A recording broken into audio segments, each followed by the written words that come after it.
네, 여러분 안녕하십니까. 다산TV 다산심부름꾼 진기동입니다. 열대야가 물러가고 청명한 가을 하늘에 상쾌한 바람은 한여름을 견딘 보답으로 풍성한 결실을 선물하고 있습니다.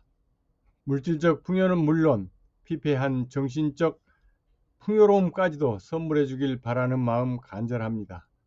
이런 마음에서 200여 년 전 다산 선생께서 시를 어떤 마음가짐으로 어떻게 써야 하는가에 대한 이야기를 통해 천고마비의 계절에 풍요로운 시 한 수를 써보면 어떨까요? 시라는 것은 뜻을 말하는 것이다. 뜻이 본디 낮고 더러우면 억지로 높고 청아한 말을 한들 조리가 닿지 않는다. 뜻이 좁고 비루하면 비록 달통한 말을 한다 손쳐도 사정에 오롯이 들어맞지 않는다.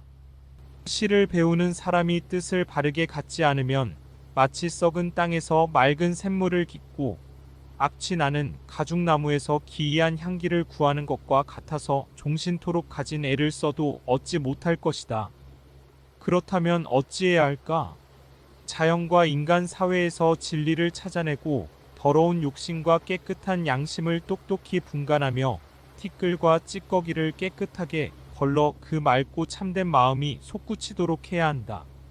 네, 이 글은 다산 선생께서 강진 유배 시절 백년사 주지승이었던 초이 선사에게 준 글입니다. 지금 현대적으로 글을 해석해 보면 시라는 것은 단순히 표현의 기술이나 겉모습을 꾸미는 것보다 진정성과 본질을 중시해야 한다는 점을 시사하고 있습니다. 그리고 뜻을 바르게 갖지 않으면 아무리 멋진 말을 해도 의미가 없다는 점은 오늘날 사회와 정치에서도 매우 중요한 시사점을 주고 있습니다. 특히 이 글을 오늘날 정치와 민생에 비유해 보면 더더욱 생각할 바가 많습니다.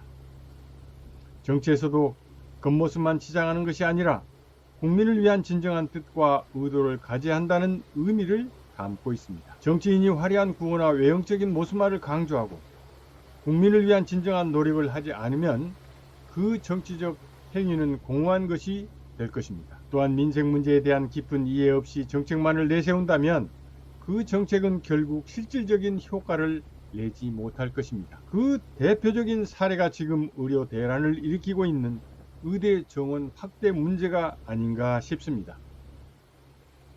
이는 그래서 언급한 썩은 땅에서 맑은 샘물을 찾는 것과 같은 무의미한 노력에 비유될 수 있습니다.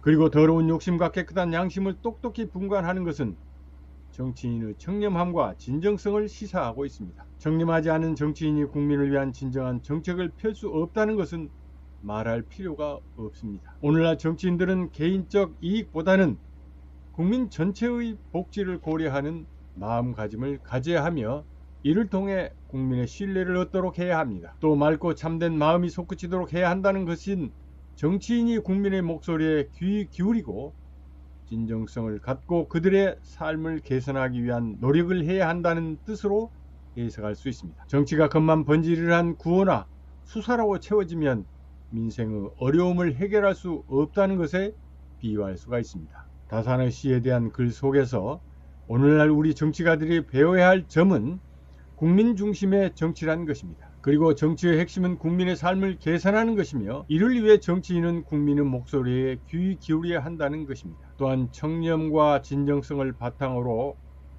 정치적 결정은 국민의 신뢰를 얻는 지름길이라는 점도 잊어서는 안 됩니다. 결국 정치인은 국민을 섬기는 자세로 국민의 삶을 개선하기 위해 노력해야 한다는 점을 절대적으로 인식해야 할 것입니다. 천고마비의 계절 200여 년 전 다산 선생의 시에 대한 글을 통해 현대 정치와 사회에서 정치 지도자는 물론 공직자 모두가 다산이 꿈꾼 나라다운 나라, 백성이 주인되는 세상을 구현할 수 있도록 국민의 삶, 즉 민생을 위해 진정성을 가지고 실질적인 노력을 기울여 주실 걸 기대합니다. 감사합니다. 다산TV 다산신부름꾼 김동이었습니다.